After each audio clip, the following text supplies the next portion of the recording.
Assalamualaikum warahmatullahi wabarakatuh.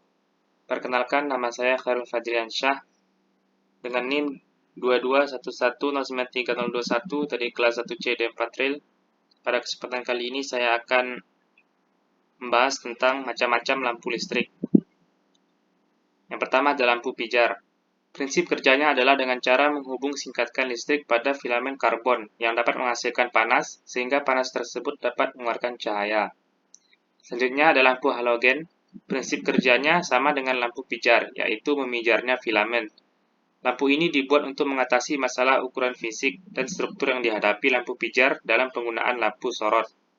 Berikutnya ada lampu fluoresen atau lampu TL. Lampu ini bekerja menggunakan gas fluor untuk menghasilkan cahaya, di mana energi listrik akan membangkitkan gas dalam tabung sehingga timbul sinar ultraviolet. Selanjutnya ada lampu merkuri. Prinsip kerja lampu merkuri sama dengan prinsip kerja lampu fluoresen, yaitu cahaya yang dihasilkan berdasarkan terjadinya loncatan elektron atau elektron discharge dalam tabung lampu. Lampu sodium tekanan rendah. Prinsip kerjanya yaitu berdasarkan terjadinya pelepasan elektron atau elektron discharge dalam tabung gas atau arc tube. Tujuan dibuatnya lampu sodium tekanan rendah adalah untuk mencapai efisiensi yang setinggi-tingginya. Berikutnya ada lampu sodium tekanan tinggi. Prinsip kerjanya yaitu berdasarkan terjadinya pelepasan elektron di dalam tabung lampu. Di samping itu, temperatur kerja tabung lampu sodium tekanan tinggi juga lebih tinggi. Berikutnya ada lampu LED. LED terdiri dari sebuah chip bahan semikonduktor yang diisi penuh atau didop dengan ketidakmurnian untuk menciptakan struktur yang disebut dengan PN junction.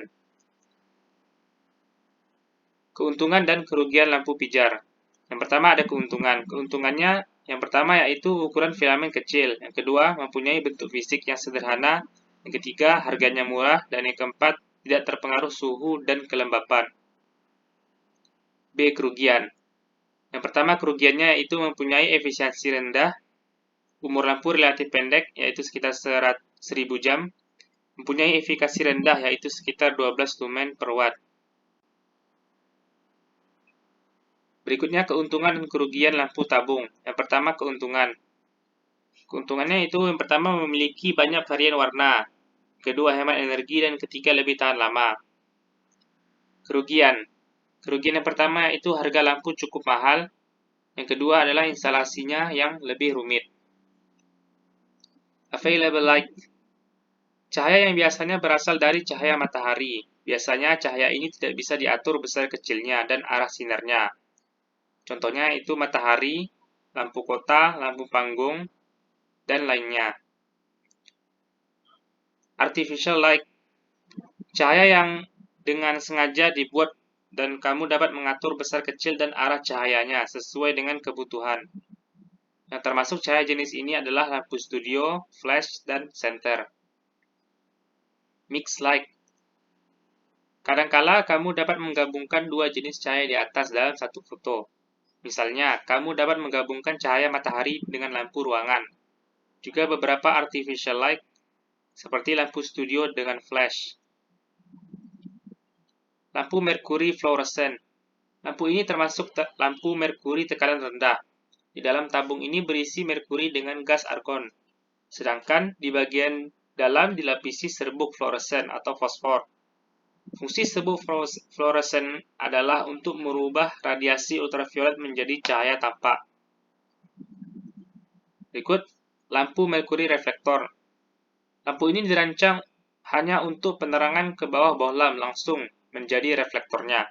Biasanya digunakan pada penerangan di kawasan industri dengan ketinggian 10 meter sampai 20 meter. Lampu merkuri blended. Lampu ini merupakan kombinasi lampu pijar dengan lampu merkuri fluoresen, sehingga disebut lampu merkuri blended. Filamen tungsten dihubung seri dengan salah satu elektroda utama yang fungsinya untuk membatasi arus saat lampu bekerja. Lampu merkuri halide atau metal halide lamp. Pada prinsipnya, karakteristik elektris dari lampu merkuri halide sama dengan lampu merkuri fluoresen. Tapi untuk penyalaan awal atau saat pengasutan memerlukan tegangan yang lebih tinggi. Sekian, terima kasih. Assalamualaikum warahmatullahi wabarakatuh.